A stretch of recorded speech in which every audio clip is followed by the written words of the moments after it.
Okay, ಇತ್ತೀಚೆಗಷ್ಟೇ ಈ cinema ಟೈಟಲ್ಗಳನ್ನು ಬೇರೆ ಬೇರೆ ಕಾರಣಕ್ಕಾಗಿ ಪೆನ್ ಡ್ರೈವ್ ಅಂತೇಳಿ ಬಂದಿತ್ತು. ನಿಮ್ಗೆ ಗೊತ್ತಿದೆ, ಪ್ರಜ್ವಲ್ ರೇವಣ್ಣ ವಿಚಾರಕ್ಕೆ ಸಂಬಂಧಪಟ್ಟ ಹಾಗೆ ಫಿಲ್ಮ್ ಚೇಂಬರ್ಗೆ ಬಂದು ಅಲ್ಲಿ ಪೆನ್ ಡ್ರೈವ್ ಹೆಸರನ್ನು ರಿಜಿಸ್ಟರ್ ಮಾಡೋದಕ್ಕೆ ಪ್ರಯತ್ನ ಪಟ್ಟರು. ಆಗ ಅದಕ್ಕೆ ಅವಕಾಶ ಕೊಡಲಿಲ್ಲ. ಈಗ ಇನ್ನೊಂದು ಹೆಸರು D gang. D gang title ರಿಜಿಸ್ಟರ್ಗೆ ಕಿರಿಕ್. ಡಿ ಗ್ಯಾಂಗ್ ಟೈಟಲ್ ರಿಜಿಸ್ಟರ್ಗೆ ಕಿರಿಕು. ಈ ಟೈಟಲ್ಗೆ no in the chamber. Title register ಮಾಡಿಸಲು ಹೋಗಿದ್ದ ಚಿತ್ರತಂಡ 2 ವರ್ಷದಿಂದ ಈ ಟೈಟಲ್ ಮೇಲೆ ಕೆಲಸ ಮಾಡಿತ್ತಂತೆ ಗ್ಯಾಂಗು.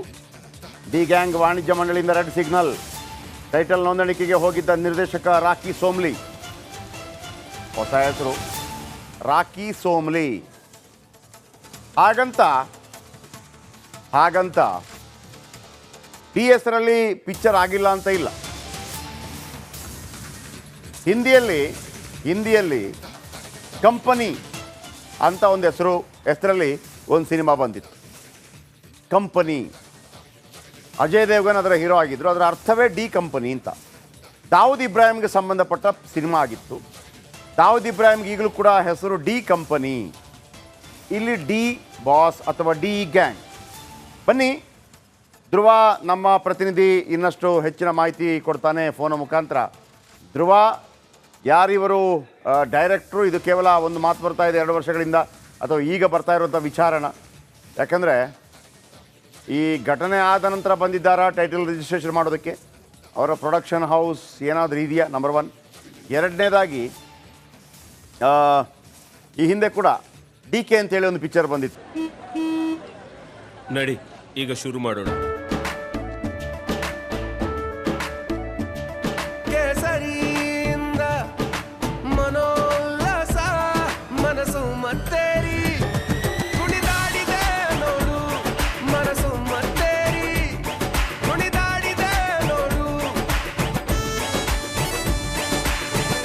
ಕ್ಷಣ ಕ್ಷಣವೂ ಆಚರಿಸಿ ಕೇಸರಿ ಹಬ್ಬ. ವಿಮಲ್ ಬಾಯಲ್ಲಿ ಹೇಳಿ ಕೇಸರಿ. ಪ್ರೇಮ್ ಅವರ ಸಿನಿಮಾ, ಆಮೇಲೆ ಈಗ KD ಅನ್ನುವ ಸಿನಿಮಾ ಕೂಡ ಬರ್ತಾ ಇದೆ. ಈ ಹಿಂದೆ ಪೆನ್ ಡ್ರೈವ್ ಅನ್ನುವಂಥ ಹೆಸರಿಗಾಗಿ ಕೂಡ ಭಾಳಷ್ಟು ದಾಖಲಾಟಗಳಾಗಿತ್ತು. ಈಗ ಡಿ ಗ್ಯಾಂಗ್. ಎಸ್, ಹೆಚ್ಚಿನ ಮಾಹಿತಿ ಧ್ರುವ. JP ಸರ್, ಈಗ ಮುಖ್ಯವಾಗಿ ಈ ಡೈರೆಕ್ಟರ್ ಏನಿದ್ದಾರೆ ಇವರು ರಾಕಿ ಸೋಮ್ಲಿ ಅನ್ನೋರು, ಇವರು ಕೆಂಡದ ಸೆರಗು ಅನ್ನುವಂತ ಒಂದು ಮೂವಿಯನ್ನ ಡೈರೆಕ್ಟ್ ಮಾಡಿದ್ರು. ಈಗ ಡಿ ಗ್ಯಾಂಗ್ ಎನ್ನುವಂತ ಹೆಸರನ್ನ ರಿಜಿಸ್ಟರ್ ಮಾಡ್ಲಿಕ್ಕೆ ಇವತ್ತು ಕರ್ನಾಟಕ ಇದು ಫಿಲ್ಮ್ ಚೇಂಬರ್ ಏನಿದೆ ಅದಕ್ಕೆ ಅಪ್ಲಿಕೇಶನ್ ಅನ್ನ ಹಾಕಿದ್ರು. ಆದ್ರೆ ಫಿಲ್ಮ್ ಚೇಂಬರ್ ಇದನ್ನ ರಿಜೆಕ್ಟ್ ಮಾಡಿದೆ. ಯಾವ ಕಾರಣ ಅನ್ನೋದು ಸದ್ಯ ಸುತ್ತಮುತ್ತ ನಡೀತಾ ಇರುವಂತ ಒಂದು ಪ್ರಕರಣವನ್ನ ನೀವು ಗಮನಿಸ್ತಾ ಇರ್ಬೋದು. ದರ್ಶನ್ ಪ್ರಕರಣಕ್ಕೆ ಸಂಬಂಧಪಟ್ಟ ಹಾಗೆ ಈ ಟೈಟಲ್ ಇದೆ ಅನ್ನುವಂತ ಕಾರಣಕ್ಕಾಗಿ ಈ ವಾಣಿಜ್ಯ ಮಂಡಳಿ ಇದನ್ನ ರಿಜೆಕ್ಟ್ ಮಾಡಿದೆ. ಆದ್ರೆ ಈ ಡೈರೆಕ್ಟರ್ ಏನಿದ್ದಾರೆ ಅವ್ರು ಹೇಳ್ತಾ ಇರೋದು, ನಾನು 2 ವರ್ಷದಿಂದ ಈ ಒಂದು ಟೈಟಲ್ಗಾಗಿ ವರ್ಕ್ ಮಾಡ್ತಾ ಇದ್ದೆ. ಆದ್ರೆ ಈ ಟೈಟಲ್ಗೆ ಸಂಬಂಧಪಟ್ಟ ಹಾಗೆ ನಾನು ಯೂಟ್ಯೂಬ್ ಅಲ್ಲಿ ಒಂದು ಸಾಂಗ್ ಕೂಡ ರಿಲೀಸ್ ಮಾಡಿದ್ದೀನಿ. ಆದ್ರೆ ಈಗ ಸಡನ್ ಆಗಿ ಇದನ್ನ ನಾವು ಇವತ್ತು ಚೆಕ್ ಮಾಡಕ್ ಹೋದಾಗ ರಿಜಿಸ್ಟರ್ ಮಾಡಕ್ ಹೋದ್ವಿ. ಆದ್ರೆ ಇವತ್ತು ಅದನ್ನ ಅವರು ಕ್ಯಾನ್ಸಲ್ ಮಾಡಿದ್ದಾರೆ. ನಮಗೆ ರೆಡ್ ಸಿಗ್ನಲ್ ಅನ್ನ ಕೊಟ್ಟಿದ್ದಾರೆ. ಯಾಕೆ ಅನ್ನೋದು ಗೊತ್ತಾಗ್ತಾ ಇಲ್ಲ. ಮುಂದೆ ಯಾರಿಗಾದ್ರೂ ಈ ಟೈಟಲ್ ಕೊಡಬಾರ್ದು ಎನ್ನುವಂತ ಕಾರಣಕ್ಕಾಗಿ ಅವರು ತಮ್ಮ ಫೇಸ್ಬುಕ್ ನಲ್ಲಿ ಈ ಒಂದು ಪೋಸ್ಟ್ ಅನ್ನ ಕೂಡ ಹಾಕಿದ್ದಾರೆ. ಇದಕ್ಕೆ PM ಫಿಲ್ಮ್ಸ್, ಇದು ರಾಮನಗರದ ಒಂದು ಹೊಸ ಪ್ರೊಡಕ್ಷನ್, ಮಂಜು ನಾಯ್ಕ್ ಎನ್ನುವಂತ ಒಬ್ರು ಪ್ರೊಡ್ಯೂಸರ್ ಇದ್ದಾರೆ, ಅವರೇ ಪ್ರೊಡಕ್ಷನ್ ಮಾಡ್ತೀವಿ ಅಂತ ಮುಂದೆ ಬಂದಿದ್ರು. ಆದ್ರೆ ಚಲನಚಿತ್ರ ವಾಣಿಜ್ಯ ಮಂಡಳಿ ಸದ್ಯ ಈ ಒಂದು ಡಿ ಗ್ಯಾಂಗ್ ಎನ್ನುವಂತಹ ಶೀರ್ಷಿಕೆಗೆ ಒಂದೇ ನಿಮಿಷ. ಇದರ ನಿರ್ದೇಶಕರು ಆಗಿರುವಂಥ ರಾಕಿ ಸೋಮ್ಲಿ ಅವರು ನಮ್ಮೊಂದಿಗೆ ಫೋನದಲ್ಲಿದ್ದಾರೆ. ಸೋಮ್ಲಿ ಸರ್, ನಮಸ್ತೆ. ಸರ್ ನಮಸ್ತೆ ಸರ್. ಹೊಸ ಹೆಸರು ಕೇಳ್ತಾ ಇದ್ದೀನಿ ನಿಮ್ಮದೇ ನಾನು. ಹಾಂ, ಏನಿದೆ ನಿಮ್ಮ ಪ್ರೊಡಕ್ಷನ್ ಹೌಸ್ ಹೆಸರೇನು? Sir PM film. ಎಷ್ಟು ವರ್ಷ ಆಯಿತು ಸರ್? ಈಗ 2 years ಆಗ್ತಾ ಬಂತು ಸರ್. ಈಗ ನೀವೊಂದು ಹೆಸರು ರಿಜಿಸ್ಟ್ರೇಷನ್ ಮಾಡಬೇಕು ಅಂದರೆ ಪ್ರೊಡಕ್ಷನ್ ಹೌಸ್ ಎಷ್ಟು ವರ್ಷ ಆಗಿರಬೇಕು ಸರ್? 1 ವರ್ಷಕ್ಕೊಮ್ಮೆ ರಿನಿವಲ್ ಮಾಡ್ಕೋಬೋದು ಸರ್, ಅದೇನಿಲ್ಲ. ಅಂದ್ರೆ ಬ್ಯಾನರ್ನ ರಿನಿವಲ್ ಮಾಡ್ಬೇಕು ಸರ್. ಈಗ ನಾವು ರಿನಿವಲ್ ಮಾಡಿದೀವಿ ಸರ್ ಆಲ್ರೆಡಿ. ಅಂದ್ರೆ 1 ವರ್ಷ, ಈಗ ಒಂದು 6 ತಿಂಗಳು ಆಯ್ತು ಸರ್ ರಿನಿವಲ್ ಮಾಡಿ. ಅದ್ರಲ್ಲಿ ಟೈಟಲ್ ಏನು ಇರಲಿಲ್ಲ ಸರ್ ಅದರಲ್ಲಿ. ಇದಕ್ಕಿಂತ ಮೊದಲು ಯಾವುದಾದ್ರೂ ಪಿಕ್ಚರ್ ಮಾಡಿದ್ದೀರಾ ನೀವು? ಇಲ್ಲ ಸರ್, ನಾನು ಕೆಂಡದ ಸೆರಗು ನಿರ್ದೇಶಕ. ಅಂದ್ರೆ ಈಗ ಸೆನ್ಸಾರ್ ಹಂತದಲ್ಲಿದೆ. ಯಾವುದು? ಕೆಂಡದ ಸೆರಗು. ಕೆಂಡದ ಸೆರಗು. Okay, fine. ಹೌದು ಸರ್, ಅದು ಕಾದಂಬರಿ ಆಧಾರಿತ ಸರ್. ಕಾದಂಬರಿ ನಾನೇ ಬರ್ದಿದ್ದೆ. ಓಕೆ, ಅದ್ರದ್ದು ಆಧಾರಿತನೇ ಸಿನಿಮಾ ಮಾಡಿದೀನಿ ಸರ್. ಈಗ ಆಲ್ರೆಡಿ ಸೆನ್ಸಾರ್ ಹಂತದಲ್ಲಿದೆ. ಇದು 2ನೇ ಸಿನಿಮಾ ಮಾಡಬೇಕು ಅನ್ನೋ ಉದ್ದೇಶಕ್ಕೆ ಇದು 2 years ಬ್ಯಾಕ್ ಆಲ್ರೆಡಿ ಈ ಟೈಟಲ್ ಇಟ್ಕೊಂಡು ಸಾಂಗು ಮಾಡಿದೀವಿ ಸರ್. ಯೂಟ್ಯೂಬಲ್ಲಿ ಇದೆ, ನೀವು ನೋಡ್ಬೋದು. ಇದು ಇವತ್ತಿಂದ ಮಾಡಿರೋ ಟೈಟಲ್ ಅಲ್ಲ ಸರ್ ಇದು. ಓಕೆ. ಅದು ಈಗ ಸುದ್ದಿಲಿ ಇರೋದ್ರಿಂದ ಸೊ ಆ ಕಾನ್ಸೆಪ್ಟ್ ಅನ್ನ ಇದು ಮಾಡ್ತಿದ್ದಾರೆ ಅನ್ನೋ ಸುದ್ದಿ ಆಗ್ತಿದೆ ನನ್ನ. ಅಲ್ಲ, ಈಗ ನೀವು ಇದನ್ನು ಕೊಟ್ಟಿರೋದು ಯಾವಾಗ ರಿಜಿಸ್ಟರ್ ಮಾಡಿ ಅಂತ ಹೇಳಿ? ಈಗಲ ಮೊದಲೇನಾ? ಸರ್ ಇಲ್ಲ ಸರ್, ಇವತ್ತೇ ಹೋಗಿರೋದು ಸರ್ ನಾನು. ಮತ್ತೆ 2 ವರ್ಷದಿಂದ ಅಂದ್ರೆ ಈ ಹೆಸರನ್ನ ಪಿಕ್ಚರ್ ಮಾಡಬೇಕು ಅಂತ ಹೇಳಿ ಪ್ಲಾನ್ ಮಾಡ್ತಾ ಇದ್ರಾ? ಹೌದು ಸರ್, ನಾನು ಡಿ ಗ್ಯಾಂಗ್ ಅನ್ನೋ ಇದೇ ಸೇಮ್ ಟೈಟಲ್ ಅಲ್ಲಿ ಆಲ್ರೆಡಿ 2 years ಬ್ಯಾಕ್ ನಾನು ಸಾಂಗ್ ಕೂಡ ಮಾಡಿದೀನಿ ಸರ್, ನಂದೇ ಡೈರೆಕ್ಷನ್ ಅಲ್ಲಿ, ನಂದೇ ಲಿರಿಕ್ಸ್ ಅಲ್ಲಿ ಮಾಡಿದೀನಿ. ಅದರಲ್ಲಿ ಡಿ ಗ್ಯಾಂಗ್ ಅಂತ ಇದೆ ಅನ್ನೋದಕ್ಕೆ ಏನು ಪುರಾವೆ ಇದೆ ಸರ್? ಈಗಲೇ ನೀವು ಯೂಟ್ಯೂಬ್ ಅಲ್ಲಿ ಹೋಗಿ ನೋಡಿದ್ರೆ ಇದೆ ಸರ್, ಅಲ್ಲಿ ಟೈಟಲ್ ಇರೋದೇ ಹಂಗೆ ಸರ್, ಡಿ ಗ್ಯಾಂಗ್ ಅಂತಾನೆ. ಆಮೇಲೆ ಅದು ಡಿಜಿಟಲ್ ಮೀಡಿಯಾದಲ್ಲೂ ಅಪ್ಲೋಡ್ ಆಗಿದೆ ಸರ್. ಈಗ ಯೂಟ್ಯೂಬ್ ಅಲ್ಲಿ ಹೆಸರು ಚೇಂಜ್ ಮಾಡಿದ್ರು ಡಿಜಿಟಲ್ ಮೀಡಿಯಾದಲ್ಲಿ ಚೇಂಜ್ ಮಾಡೋಕ್ಕಾಗಲ್ಲ ಸರ್. ಡಿಜಿಟಲ್ ಮೀಡಿಯಾದಲ್ಲಿ ಹೋಗಿ ನೋಡಿ ಗ್ಯಾಂಗ್ ಅಂತಾನೆ ಸರ್ಚ್ ಮಾಡಿದ್ರು ಸಿಗುತ್ತೆ ಸರ್. ನನಗೆ ಅದೇ ಸರ್ ನಾನು ಹೇಳ್ತಿರೋದು ಅಂದ್ರೆ, ಈ ಟೈಟಲ್ ನ ಇಟ್ಕೊಂಡು ಈಗಿನ ನಡೀತಿರೋ ಪ್ರಕರಣನ ಇಟ್ಕೊಂಡು ಪಬ್ಲಿಸಿಟಿಗೆ ಮಾಡ್ಬೇಕನ್ನೋದು ಉದ್ದೇಶ ಇಲ್ಲ. ನಿಜವಾಗ್ಲೂ ನನಗೆ ಈ ಟೈಟಲ್ ಅಂದ್ರೆ ಈ ಡಿ ಗ್ಯಾಂಗ್ ಅಂತ ನಾವು ಈಗ ಸಾಧಾರಣವಾಗಿ 2 ಮಾತು ಬರುತ್ತೆ ಸೋಮ್ಲಿ ಅವರೇ. ಹೇಳಿ ಸರ್, ಹೇಳಿ. ಹೆಂಗೆ ಅಂತಂದ್ರೆ ಫಾಯ್ದೆ ಕಾ ಪೂರಾ ಏನು ಮೋಕೆ ಕಾ ಪೂರಾ ಫಾಯ್ದಾ ಉಠಾವು ಅಂತ ಅಂದ್ರೆ ಕನ್ನಡದಲ್ಲಿ ಹೇಳ್ಬೇಕು ಅಂದ್ರೆ, ಈ ಸಂದರ್ಭಗಳು ಬಂದಾಗ ಹುಚ್ಚರ ಮದುವೆಯಲ್ಲಿ ಉಂಡವನೇ ಜಾಣ ಅಂತಿದ್ದಂಗೆ. ಹಂಗೇನಾದ್ರೂ ಅಥವಾ ನಿಜವಾಗಲೂ ನಿಮಗೆ ಆ ಸಿನಿಮಾ ಮಾಡಬೇಕು, ಇದೇ ಹೆಸರಲ್ಲಿ ಮಾಡಬೇಕು ಅನ್ನುವಂಥ ಒಂದು ದರ್ದು ಇದೆಯಾ ನಿಜವಾಗ್ಲೂ? ಸರ್ ಅದೇ ಸರ್, ಕ್ಲಾರಿಫಿಕೇಶನ್ ಕೊಟ್ಬಿಡ್ತೀನಿ. ಈ ಒಂದು ಪ್ರಕರಣ ಇಟ್ಕೊಂಡು ದರ್ಶನ್ ಸರ್ ವಿಷಯದಲ್ಲಿ, ರೇಣುಕಾಸ್ವಾಮಿ ಅವ್ರ ವಿಷಯದಲ್ಲಿ ಈ ಕಾನ್ಸೆಪ್ಟ್ ನ ಇಟ್ಕೊಂಡು ಸಿನಿಮಾ ಮಾಡ್ಬೇಕಂತ ನಿಜವಾಗ್ಲಿಲ್ಲ ಸರ್. ಅದು ನಾನು ಮಾಡೋದು ಇಲ್ಲ ಸರ್. ಅಂದ್ರೆ ನನ್ನ ಹತ್ರನೇ ಕಥೆಗಳಿದೆ ಸರ್, ನನಗೆ ಆ ಶಕ್ತಿ ಇದೆ. ಏನು ಡಿ ಅಂದ್ರೆ, ಡಿ ಗ್ಯಾಂಗ್ ಅಂದ್ರೆ ಸರ್ ನೀವು ಯಾವ ತರ ಅಂದ್ರೆ ತಗೋಬೇಕು ಸರ್. ಇದಕ್ಕಿಂತ ಮುಂಚೆ ಡಿ ಗ್ಯಾಂಗ್ ಅಂದ್ರೆ ದರ್ಶನ್ ಸರ್ ಅವರ ವಿಷಯ ಕೇಳೋಕ್ಕಿಂತ ಮುಂಚೆ ನೀವು ಡಿ ಗ್ಯಾಂಗ್ ನ ದಾವೂದ್ ಇಬ್ರಾಹಿಂ ಅವರ ವಿಷಯದಲ್ಲೂ ಕೇಳಿದಿರಲ್ವಾ ಸರ್? ಹೌದು, ನಾನು ಕೇಳಿದ್ದೀನಿ. ಆಮೇಲೆ ಡಿ ಗ್ಯಾಂಗ್ ಅನ್ನುವಂಥ ರಿಜಿಸ್ಟ್ರೇಷನ್ ಮಾಡೋದಕ್ಕೆ ಹಿಂದಿ ಫಿಲ್ಮ್ ಚೇಂಬರ್ ಕೂಡ ಅವಕಾಶ ಕೊಡಲಿಲ್ಲ. ಸೊ ಹಾಗಾಗಿ ಅಜಯ್ ದೇವಗನ್ ಅವರು ಕಂಪನಿ ಅಂತೇಳಿ ಪಿಕ್ಚರ್ ಮಾಡ್ಬೇಕಾಗಿ ಬಂತು. ರಾಮ್ ಗೋಪಾಲ್ ವರ್ಮಾ ಅವರ picture company, not D gang ಅಂತಾನು ಹೇಳ್ತಿದ್ರು ಸರ್, ಡಿ ಕಂಪನಿ ಅಂತಾನು ಹೇಳ್ತಿದ್ರು ಸರ್. ಯಾರು ದಾವೂದ್ ಇಬ್ರಾಹಿಂ ಅವರ ವಿಷಯದಲ್ಲಿ.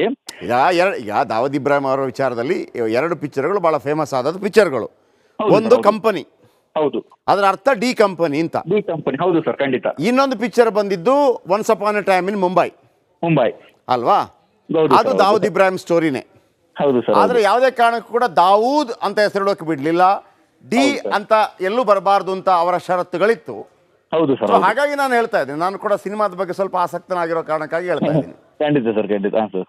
ಓಕೆ, ಇಲ್ಲಿ ಡಿ ಅಂದ್ರೆ ಏನು ನಿಮ್ಮ ಪಿಕ್ಚರ್ನ ಡಿ ಗ್ಯಾಂಗ್? ಸರ್ ಅದು ನಾನು ಸಿನಿಮಾ ಮಾಡ್ತಿರೋದು ಅದೇ ಉದ್ದೇಶ ಸರ್. ಡಿ ಅಂದ್ರೆ ಏನಂತ ಹೇಳಕ್ ಕೊಟ್ಟಿದ್ರೆ ಅದನ್ನೇ ಸರ್. ನಾನು ಈ ಪ್ರಕರಣ ಅಂತೂ ಖಂಡಿತವಾಗ್ಲೂ ಇರಲ್ಲ ಸರ್. ಯಾಕಂದ್ರೆ ನನಗೆ ಇದು ನಾನು 2 years ಬ್ಯಾಕ್ ಇದನ್ನ ಮಾಡಿರೋದ್ರಿಂದ ನನಗೆ ಈ ಪ್ರಕರಣಕ್ಕೂ ನಾ ಟೈಟಲ್ಗೂ ಡಿ ಗ್ಯಾಂಗ್ ಅನ್ನೋ ಒಂದು ಟೈಟಲೇ ಕ್ಯಾಚಿ ಅನ್ನೋದನ್ನ ನಾನು ಮನವರಿಸ್ಕೊಂಡೆ. ನಾನು ಒಂದು ಆಲ್ಬಮ್ ಸಾಂಗ್ ಆ ಟೈಟಲ್ನ ಇಟ್ಟು ಸರ್. ಟೈಟಲ್ಗೆ ಇಟ್ಟಿದಾಗ ನನಗೆ ಅನಿಸ್ತು, ಯಾಕೆ ಈ ಟೈಟಲ್ ಅಲ್ಲಿ ಸಿನಿಮಾ ಮಾಡ್ಬೋದು ಅಂತ ನಾವು ಅವತ್ತೇ ಅನ್ಕೊಂಡಿರೋದು. ಈಗ ನೀವು ಸಿನಿಮಾಗೆ ಸಂಬಂಧಪಟ್ಟ ಹಾಗೆ ಏನೆಲ್ಲ ಅಭ್ಯಾಸ ಮಾಡಿದ್ದೀರಿ? ಐ ಮೀನ್ ಅದಕ್ಕೊಂದು ಕ್ವಾಲಿಫಿಕೇಶನ್ ಅಂತ ಇರುತ್ತಲ್ಲ ಸಿನಿಮಾ ಮಾಡಬೇಕು ಅಂತಂದ್ರೆ, ಏನು ಮಾಡಿದ್ದೀರಿ ನೀವು? ಸರ್ ಒಂದಿಷ್ಟು ಸಿನಿಮಾಗಳಲ್ಲಿ ಸಹ ನಿರ್ದೇಶಕನ ಕೆಲಸ ಮಾಡಿದ್ದೀನಿ ಸರ್ ನಾನು. ಓಕೆ. ಆಮೇಲೆ ನಂದು ಯೂಟ್ಯೂಬ್ ಅಲ್ಲಿ ರಾಕಿ ಸೋಮ್ಲಿ ಅಂತ ಸರ್ಚ್ ಮಾಡಿದ್ರೆ ನನ್ನ ಸಾಹಿತ್ಯದಲ್ಲಿ 25 ಸಾಂಗ್ಗಳು ಆಲ್ರೆಡಿ ಇದೆ ಸರ್. ನಾನು ಸಲ್ಗಾ ಸಿನಿಮಾಗೆ ಇನ್ಸ್ಟಿಟ್ಯೂಟ್ ವೈಸ್ ಏನು ಸಿನಿಮಾ? ಇಲ್ಲ ಸರ್, ನಾನು ಪ್ರಾಕ್ಟಿಕಲ್ ಕೆಲಸ ಮಾಡಿದ್ದೀನಿ ಸರ್. ಸಿನಿಮಾದಲ್ಲಿ ಸಹ ನಿರ್ದೇಶಕನಾಗಿ ಕೆಲಸ ಮಾಡಿದ್ದೀನಿ ಸರ್ ನಾನು. ಬಯಲೆ ವಿಶ್ವವಿದ್ಯಾಲಯ ನಿಮಗೆ? ಹೌದು ಸರ್. ಓಕೆ, ಎನಿವೇ ರಾಕಿ ಸೋಮ್ಲಿ ಅವರೇ, ಒಳ್ಳೇದಾಗ್ಲಿ ನಿಮಗೆ. Thank you sir. ಸ್ವಲ್ಪ ಫೋಟೋ ಗಿಟ ಕಳಿಸಿ ನೋಡೋಣ ನೀವು ಹೆಂಗಿದ್ದೀರಿ ಅಂತ. ಸ್ವಲ್ಪ ನಿರ್ದೇಶಕ ಬಿಡಿ ಸರ್, ಹೀರೋ ಅಲ್ಲ ಫೋಟೋ ನೋಡಕ್ಕೆ. ಅದಕ್ಕೆ ಹೇಳಿದಲ್ಲ, ಹೀರೋ ಮಾಡ್ತೀನಿ ಅನ್ಕೊಂಬೇಡಿ. ಅಲ್ಲ ಸರ್, ಫೋಟೋ ಅಂತಾರಲ್ಲ, ಅಲ್ಲ ಹೆಸರು ಒಂಥರ ಬಹಳ ಕ್ಯಾಚಿ ಆಗಿದೆ, ರಾಕಿ ಸೋಮ್ಲಿ ತಂದ್ಬಿಟ್ರು. ಹೆಸರು ಮುಂದೆ ಇಟ್ಕೊಂಡ್ಬಿಟ್ಟಿದೀನಿ ಸರ್, ನಮ್ಮ ಅಜ್ಜಿ ಹೆಸರು. ಇರ್ಲಿ ಅಂದ್ರೆ ಹೆಂಗೆ ಅದು ರಾಕಿ ಸೋಮ್ಲಿ ಅಂದ್ರೆ? ಸರ್ ರಾಕಿ ಅಂದ್ರೆ ನನ್ನ ಹೆಸರು, ಸೋಮ್ಲಿ ಅಂದ್ರೆ ನನ್ನ ಅಜ್ಜಿ ಹೆಸರು. ಅದು ಸೋಮ್ಲಿ ಅಂದ್ರೆ ನನ್ನ ಅಜ್ಜಿ ಹೆಸರು ಸರ್, ನನ್ನ ಅಜ್ಜಿ ಹೆಸರು. ಅಲ್ಲ ಅದನ್ನೇನೋ ಸಣ್ಣದ್ ಮಾಡಿ ಇಟ್ಟಿದಿರೋ, ಸೋಮಕ್ಕ ಇದೆ ಆ ಸೋಮ್ಲಿ ಮಾಡಿದಿರೋ? ಅವಳ ಮೇಲೆ ಒಂದ್ ಸಣ್ಣ ಪ್ರೀತಿ, ಹಂಗಾಗಿ ನನ್ನ ಸರ್ ಹೆಸರೇ ಸೋಮ್ಲಿ ನಿಮ್ಮ ಅಜ್ಜಿದು? ಹೌದು ಸರ್, ಸೋಮ್ಲಿ ಬಾಯ್. ಸೋಮ್ಲಿ ಬಾಯ್, ಅದೇ ಸೂಪರ್ ಆಗಿದೆ ಅಲ್ರಿ ಹೆಸರು. ಏನಿವೆ ರಾಕಿ ಅವರೇ, ನಿಮ್ಮ ಪ್ರಯತ್ನಕ್ಕೆ ಒಳ್ಳೇದಾಗ್ಲಿ ಅಂತ ನಾವು ಆಶಿಸ್ತೇವೆ. ಧನ್ಯವಾದ ಸರ್. ಆದ್ರೆ ಹುಚ್ಚರ ಮದುವೆಯಲ್ಲಿ ಉಂಡವನೇ ಜಾಣ ಹಿಂಗಾಗದ್ ಬೇಡ ಅಂತ ಕೂಡ ಒಂದು ರೀತಿಯಲ್ಲಿ ನಿಮಗೊಂದು ಕಿವಿ ಮಾತು ಹೇಳೋದಕ್ಕೆ ಕೂಡ ಇಷ್ಟಪಡ್ತೀವಿ. ಇಲ್ಲ ಸರ್, ಆ ಥರದ್ದೇ ಸರ್. ಇನ್ನೊಂದೇನಂದ್ರೆ ಅಂದ್ರೆ ಆ ಪ್ರಕರಣಕ್ಕೆ ಇಟ್ಕೊಂಡು ಸಿನಿಮಾ ಮಾಡಿದ್ರೆ ಪಾಸಿಟಿವ್ ಆಗಿ ಮಾಡ್ತಾರೆ, ನೆಗೆಟಿವ್ ಆಗಿ ಮಾಡ್ತಾರೆ ಅನ್ನೋದು ಇಲ್ವಲ್ಲ ಸರ್? ಅದು ಓಕೆ. ಈಗ ಒಂದು ಮಾತಾಡೋಣ. ಈಗ ಎಷ್ಟು ಬಜೆಟ್ ನಿಮ್ಮ ಪಿಕ್ಚರ್ದು ಸರ್? ಏನ್ ಬಜೆಟ್ ಪ್ಲಾನ್ ಮಾಡಿದಿರಿ? ಬಜೆಟ್ ಎಲ್ಲ ಏನು ಪ್ಲಾನ್ ಮಾಡಿ ಸರ್, ಸ್ಕ್ರಿಪ್ಟ್ ಮಾಡ್ಕೊಂಡಿದೀವಿ. ಓಕೆ, ಯಾರನ್ನ ಹೀರೋ ಮಾಡ್ಬೇಕು ಅಂತಿದ್ದೀರಿ? ಅದನ್ನು ಕೂಡ ಪ್ಲಾನಿಂಗ್ ಇಲ್ಲ ಸರ್. ಅದು ಪ್ರೊಡ್ಯೂಸರ್. ಯಾರನ್ನ ಹೀರೋಯಿನ್ ಮಾಡ್ಬೇಕು ಅಂತಿದ್ದೀರಿ? ಅದು ಕೂಡ ಇಲ್ಲ ಸರ್. ಸರ್ ಈಗ ಸದ್ಯಕ್ಕೆ ಸಿನಿಮಾದಲ್ಲಿ ಸಿನಿಮಾ ತಂಡದಲ್ಲಿ ನಾನು ನಮ್ಮ ಪ್ರೊಡ್ಯೂಸರ್ ಬಿಟ್ರೆ ಯಾರಿಲ್ಲ ಸರ್. ಒಂದಿಬ್ರು ಅಷ್ಟೇ ಡೈರೆಕ್ಟರ್ಗಳು. ಪ್ರೊಡ್ಯೂಸರ್ ರೆಡಿ ಇದಾರಾ ಸರ್? ಪ್ರೊಡ್ಯೂಸರ್ ರೆಡಿ ಇದಾರಾ ಸರ್ ಹೌದು ಸರ್, ಮಂಜು ಅನ್ನೋದು ಪ್ರೊಡ್ಯೂಸರ್ ಅಲ್ಲ ಸರ್, ಅವ್ರ ಬ್ಯಾನರಲ್ಲೇ ನಾನು ಟೈಟಲ್ ರಿಜಿಸ್ಟ್ರೇಷನ್ ಮಾಡ್ತಿರೋದು. ಎಷ್ಟು ಖರ್ಚು ಮಾಡಬೇಕು ಅಂತಿದ್ದೀರಿ ಸಿನಿಮಾಗೆ? ಒಂದು ಕೋಟಿ ತನಕ ಇದೀವಿ ಸರ್, ಅಷ್ಟೇ ಸರ್ ನಮ್ಮ budget 1 ಇರೋದು. ಕೋಟಿ 50 ಲಕ್ಷ. ಈಗ ಸಬ್ಸಿಡಿ ಎಷ್ಟಕ್ಕೆ ಮಾಡಿದ್ರೆ ಸಬ್ಸಿಡಿ ಬರುತ್ತೆ? ಸರ್ ಸಬ್ಸಿಡಿ ಬರಲ್ಲ ಸರ್, ಡೀಂಗ್ ಆಗಿ ಅಂತಿದ್ರೆ ಇಂಗ್ಲಿಷ್ ಟೈಟಲ್ ಇರುವಂತ ಸಿನಿಮಾಗೆ ಟೈಟಲ್ಗೆ ಸಬ್ಸಿಡಿ ಸಿಗಲ್ಲ ಸರ್. ಓ ಹಂಗಿದೆಯಾ? ಹಂಗೂ ಇದೆ ಸರ್. ಏನಿವೆ ಬಟ್ ಸ್ವಲ್ಪ ಇಷ್ಟು ಟೈಟಲ್ಗೆ ನಾನು ಸೆನ್ಸಾರ್ ಮಾಡ್ಸಕ್ ಹೋದಾಗ ಕೆಲವೊಂದು ಬಿಸ್ನೆಸ್ ಎಷ್ಟು ಅಲ್ಲ, ಈಗ ನಿಮ್ಗೆ ಸಬ್ಸಿಡಿ ಎಷ್ಟು ಬರುತ್ತೆ? 15% 30%? ಸರ್ ಈಗ ಕೆಂಡದ ಸೆರಗು ಕಾದಂಬರಿ ಆಧಾರಿತ ಇರೋದ್ರಿಂದ ಅದಕ್ಕೆ ಬೇರೆ ಸಿನಿಮಾಗಳು ಕಮರ್ಷಿಯಲ್ ಸಿನಿಮಾಗಳಕ್ಕಿಂತ 10 ಲಕ್ಷ ಜಾಸ್ತಿ ಇದೆ ಅಂತೆ ಸರ್ ಅದು. ಓಕೆ. ನಾನು ಈಗ ಸೆನ್ಸಾರ್ ಹಂತದಲ್ಲಿ ಇರೋದ್ರಿಂದ ನಾನು ಇನ್ನು ಆ ಹಂತಕ್ಕೆ ಹೋಗಿಲ್ಲ ಸರ್, ಒಂದ್ ಸ್ವಲ್ಪ ಆ ವಿಷಯ. ಓಕೆ, ಥ್ಯಾಂಕ್ ಯು ನಿಮ್ಮೆಲ್ಲ ಮಾಹಿತಿಗಾಗಿ. ವೆರಿ ಗುಡ್, ಒಳ್ಳೆದಾಗಲಿ ನಿಮಗೆ, ಅಷ್ಟನ್ನು ಬಯಸ್ತೀನಿ ನಾನು.